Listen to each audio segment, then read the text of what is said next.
And hair fall అవ్వడానికి many reasons. మన hormonal imbalance అమ్మాయిలకు ఎక్కువగా, అండ్ అబ్బాయిలకు కూడా బయట ఎక్కువ డస్ట్, వాళ్ళకి బయట తిరిగితే వాళ్ళకి కూడా, అండ్ హెల్మెట్ పెట్టుకోవడం వల్ల, అండ్ డైలీ హెడ్ బాత్ చేయడం వల్ల, అండ్ ఇంకొకటి డైలీ హెడ్ బాత్ చేసినా ఓకే, బట్ హెయిర్కి మాత్రం నైట్ టైంలో అయినా కనీసం ఆయిల్ ఉండాలి.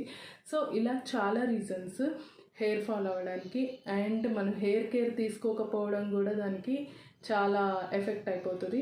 మనం ఎలాగో ఫుడ్ ఇంటేక్ తీసుకోము, ఒకవేళ తీసుకున్నా కానీ అవుట్ కనీసం హెయిర్కి ఒక మంచి నరిషింగ్ ఏదైనా క్రీమ్స్ కానీ మాస్క్స్ కానీ చాలా వస్తున్నాయి. బట్ మన హెయిర్కి ఏది పడుతుందో కొంచెం చూసుకొని మంచిగా గ్రోత్ అయ్యేలాగా, షైనింగ్ వచ్చేలాగా, ఉన్న జుట్టు ఊడకుండా చూసుకుంటే బెటర్.